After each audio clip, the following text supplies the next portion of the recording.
Digital आजादी की school में मैं डिजिटल मार्केटिंग सिखाता हूं। हिंदी में 12 हफ्ते लाइव ट्रेनिंग देता हूं। इस लाइव ट्रेनिंग को हम हैकाथन कहते हैं। 12 हफ्तों की लाइव ट्रेनिंग, लाइव रिकॉर्डिंग्स नहीं, live trainings, live digital marketing करना सिखाता हूं। हर हफ्ते होमवर्क्स देता हूं, असाइनमेंट्स देता हूं और इन 12 हफ्तों के बाद एग्जाम लेता हूं। डिजिटल आजादी ये वो स्कूल नहीं है जहां सिर्फ वीडियोस देखोगे और डिजिटल मार्केटिंग के बारे में जानोगे। यहां पर हम इंप्लीमेंट करने में बिलीव करते हैं कि ये सारी इंफॉर्मेशन, ये सारा नॉलेज जब एक्शन लोगे तभी तो कुछ रच पाओगे। तो इन 12 हफ्तों की ट्रेनिंग में जो गुजरता है इस ट्रेनिंग से सक्सेसफुली, वो दूसरे एंड पे एग्जाम पास करता है और डिजिटल रचयिता कहलाता है। डिजिटल रचयिता मतलब वो व्यक्ति जो स्क्रैच से, जीरो से अपना डिजिटल इकोसिस्टम बनाना जानता है। अपनी वेबसाइट्स, अपना सोशल मीडिया, अपनी एसईओ, अपनी बैकलिंकिंग, अपना कंटेंट, अपने फनल्स, अपने निशेस, इसके बारे में डीप नॉलेज होता है। हमारी डिजिटल आजादी की जो बैच नंबर 1 थी उसमें हमने 6 रचयिता पाए। उन 6 रचयिता में से कई रचयिताओं के वीडियोस आप ऑलरेडी शायद देख चुके होंगे, लेकिन आज इस वीडियो में जिस रचयिता से मैं आपको मिलाना चाहता हूं उसका नाम है पूरन देवांगन। एक इतना सर्वसाधारण व्यक्ति लेकिन इतनी खूबसूरत सोच जो उसकी वेबसाइट से झलकती है। तो मैं बहुत एक्साइटेड हूं आप सबको मिलाने के लिए पूरन से। पूरन, स्वागत है आपका डिजिटल आजादी के इस स्टूडेंट इंटरव्यू में। फर्स्ट ऑफ ऑल कॉन्ग्रेचुलेशंस कि आप धन्यवाद डिजिटल सर। रचयिता बने हैं, तो आपको बहुत बहुत शुभकामनाएं, मुबारक हो। पूरन, धन्यवाद सर, हम बहुत बहुत। शुरुआत से जानना चाहते हैं, पूरन हाँ कौन है, कहां से आता है, क्या करता है, डिजिटल आजादी में आने से पहले क्या करते थे? हाँ सर, सबसे पहले तो मैं अपना इंट्रोडक्शन दे देता हूँ। जैसे कि आप सब लोग जानते हैं, मेरा नाम पुरंदर आंगन है और मैं छत्तीसगढ़ के चंद्रपुर गांव से हूँ। मैंने पढ़ाई भी वही अपने गांव में ही किया था और पढ़ाई के बाद मैं कॉलेज करने के लिए शहर से दूर चला गया था। मैं डिप्लोमा किया हूँ इलेक्ट्रिकल इंजीनियरिंग से और अभी डिजिटल मतलब डिजिटल मार्केटिंग सीखा हूँ अभी आपसे। मेरे घर में मेरे माता पिता, मेरे एक भाई और बहन रहती है। बस सर, अभी मैं अब पढ़ाई कर रहा हूँ। वाह, आपने ऑलरेडी इलेक्ट्रिक में डिप्लोमा किया हुआ है। Yes sir. तो ये स्विच कैसे, इलेक्ट्रिक से डिजिटल मार्केटिंग की तरफ कैसे? हाँ सर, ये बहुत बड़ी लंबी कहानी हो सकती है मेरे लिए। जब मैं डिजिटल आज़ादी के पहले अपने लाइफ में बहुत पढ़ता था। उससे डिजिटल आज़ादी के पहले मैं बहुत मतलब अब पढ़ाई में ही मेरा दिन गुजर जाता था सर। पढ़ाई के अलावा मुझे कुछ आता ही नहीं था, जिसके कारण मैं हमेशा स्कूल में टॉप किया करता था। हम्म, फिर कॉलेज चला गया। फिर कॉलेज के बाद कुछ लोग होते हैं ना सर, मिडिल फैमिली वाले, अगर ये लड़का गवर्नमेंट जॉब में लग जाता तो अच्छा होता। बस उसी उद्देश्य से मैं कोचिंग करने बाहर चला गया। फिर क्या है, लॉकडाउन हो गया और मैं घर में आकर ही पढ़ने लगा। सर, लेकिन पढ़ाई करते करते मैं बोर हो चुका था और कुछ कुछ नए चीज सीखने का मन होता था। कुछ कुछ नया स्किल सीखने का मन होता था। हम्म, फिर आप मोबाइल में सर्च करते गए कि क्या स्किल सीखें कि जैसे ऑनलाइन इनकम प्राप्त कर सके। ठीक वैसे ही किसी दिन आपका एड देखा और ज्वाइन हो गया सर। आपके ज्वाइन होने का सबसे बड़ा इंटेंशन यह था कि सर आपका कोर्स हिंदी में था, इसलिए ज्वाइन होने का संभावना बढ़ गई मेरे लिए। पूरन, डिजिटल आजादी में आने से पहले कंप्यूटर कितना आता था? कोई कोडिंग का नॉलेज, कोई कंप्यूटर की एजुकेशन? सर, कोडिंग का नॉलेज तो मुझे बिल्कुल नहीं आता था। एकदम जीरो हूँ कोडिंग के नॉलेज में। बस आज़ादी के पहले मैं डिजिटल मार्केटिंग के बारे में बहुत कुछ नॉलेज मिल गया था। ओके, तो फिर आप डिजिटल आजादी में आए, आपने हाँ कोर्सेज देखने शुरू किए और आपने हैकेथॉन में पार्टिसिपेट किया। हाँ सर। तो ये हैकेथॉन का सफर कैसा रहा आपके लिए? हैकेथॉन का सफर तो बहुत मजा आया सर। हर मंगलवार को मैं एक्साइटेड रहता था कि आज क्या चैलेंज मिलने वाला है हमको, क्योंकि चैलेंज एक्सेप्ट करना मुझे बहुत अच्छा लगता था। बस शुरुआत में दूसरा और तीसरा हफ्ता में ज्वाइन नहीं कर पाया था, कुछ काम से बाहर चला गया था और मेरा एग्जाम भी चल रहा था, गवर्नमेंट जॉब की तैयारी कर रहा था, इसलिए बस थोड़ा दुख हुआ कि ज्वाइन नहीं कर पाया 2-3 हफ्ता। पर फिर उसको धीरे धीरे कवर कर लिया बस।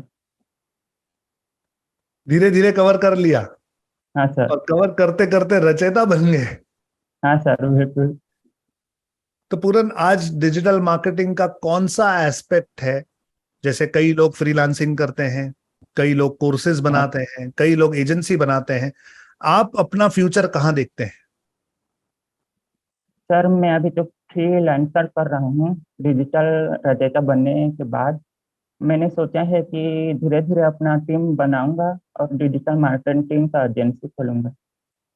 ओके, और आपका स्पेशलाइजेशन वेबसाइट बनाने में है? हाँ सर।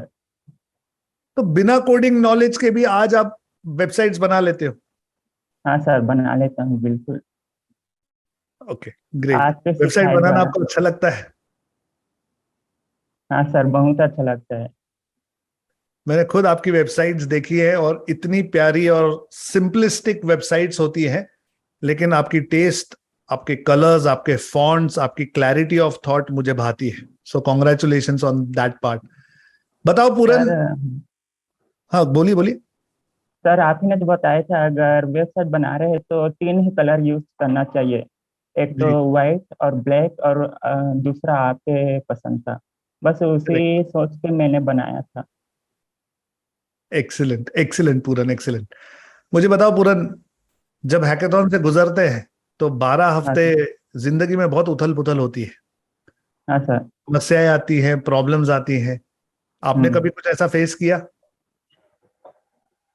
ऐसा तो फेस मैंने थोड़ा बहुत फेस किया था, जैसे आपको पहले ही बताया था कि 2-3 हफ्ते में ज्वाइन नहीं कर पाया था, कुछ काम से बाहर चला गया था। फिर धीरे धीरे टाइम निकालता गया और उसको कवर करता गया। मुझे बताइए पूरन, आज कैसे लगता है रचयिता बनने के बाद? सर, रचयिता बनने के तो बाद मेरा जो कॉन्फिडेंस लेवल है वो दुगुना हो गया। रचयिता बनने के बाद कुछ लोग मुझे पाए हैं। रचयिता बनने के बाद कुछ लोग का मैसेज आ रहे थे कि सर आपका वेबसाइट देखना है। आपके वेबसाइट के बारे में भी मुझे पूछते रहते थे कि कैसे किया, तो ये सब सुन के मुझे अच्छा लगता था। कॉन्फिडेंस दुगना हो गया, और घर हाँ में सर। आपका परिवार नोटिस करता है कि आप कुछ कर रहे हैं अलग? हाँ सर, नोटिस तो करता है, लेकिन मैंने अभी तक अपने फैमिली वालों को नहीं बताया हूँ कि मैं डिजिटल मार्केटिंग सीख रहा हूँ, क्योंकि सर मैं दिन भर कंप्यूटर में बैठे रहता हूँ। उसे देखकर मेरे फैमिली वाले ये जरूर समझ गए होंगे कि ये लड़का कुछ ना कुछ नया चीज सीख रहा है। और मैंने डिसाइड किया है सर, जब 2 महीने में पूरा 1 लाख कमा लूंगा तो डायरेक्ट अपने फैमिली वाले को ही बताऊंगा। क्या बात है। डिजिटल रचयिता बनने के बाद हम जो नेक्स्ट स्टेप करते हैं वो है डिजिटल योद्धा, और डिजिटल योद्धा हम आपको तब कहलाते हैं जब आप डिजिटल मार्केटिंग से 1 लाख रुपया कमा लेते हो।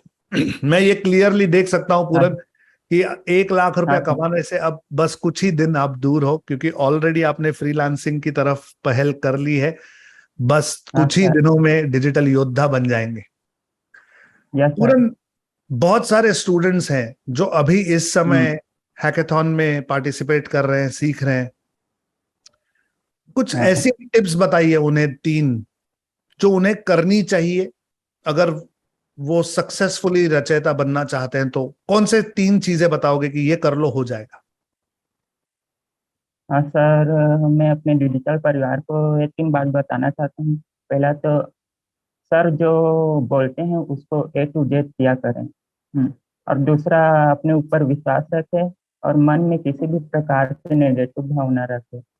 और तीसरा सर, आप जो हैकेथॉन में जो ग्राफ बताते हैं ना, जर्नी ग्राफ, तो हमेशा माइंड में रखना चाहिए। माइंड में रखना इसलिए जरूरी है क्योंकि हमें पहले से ही पता चल जाता है कि हमारे सामने मुसीबत आने वाला है, एक पड़ाव आने वाला है, तो हम पहले से ही सतर्क हो जाते हैं। और कब हमारे सामने मुसीबत आया और चला गया पता नहीं चला। मुझे ऐसा फील हो रहा है। बढ़िया। तो पूरन ने आपको तीन आइडियाज दिए हैं। सबसे पहला तो ये कि फॉलो कीजिए हैकेथॉन को 100%, सारी असाइनमेंट्स पूरी कीजिए कंसिस्टेंटली। दूसरा ये कि अपने ऊपर विश्वास रखिए, कॉन्फिडेंस लाइए अपने अंदर, थोड़ी सी हिम्मत लाइए कि आप ये कर सकते हैं। It's a life changing transforming thing. और तीसरा ये है कि आहिस्ते आहिस्ते करके करते, छोटे छोटे स्टेप्स लेते लेते कब रचयिता बन जाओगे ये समझ भी नहीं आएगा। जो ग्राफ में हमारे हैकेथॉन में बताता हूं वो बस इतना ही है कि जब शुरुआत होती है तो हर कोई एक्साइटेड होता है, फिर एक समय आता है जब काम भारी हो जाता है, समस्याएं आती है जिंदगी में, और वो समय होता है जहां पर आपको पॉजिटिव माइंडसेट बनाकर कंसिस्टेंटली काम करते रहना चाहिए। वो समय भी निकल जाता है, उन प्रॉब्लम्स में से भी आप बाहर आ जाते हो, और जब दूसरी तरफ बाहर निकलते हो तो आप रचयिता बन जाते हो, जहां पे आप अपने इकोसिस्टम्स, अपनी वेबसाइट्स, अपना सोशल मीडिया सब कुछ खुद क्रिएट कर सकते हो। पूरन देवांगन, आपसे बातें यस करके सर। मुझे बहुत खुशी हुई। आपकी वेबसाइट्स पर्सनली मुझे बहुत पसंद है।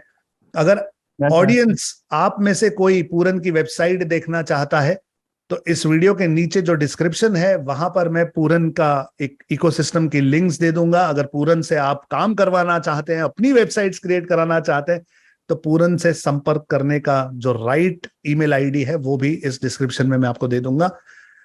तो चलिए, थैंक यू सो मच पूरन, समय देने के लिए। और उम्मीद करता हूं कि अगला इंटरव्यू आपका डिजिटल योद्धा बनने के बाद लिया जाएगा, जब आप सक्सेसफुली 1 लाख रुपया कमा चुके होंगे। जी सर, जरूर sir. Thank you so much Puran, best of luck. धन्यवाद सर, धन्यवाद।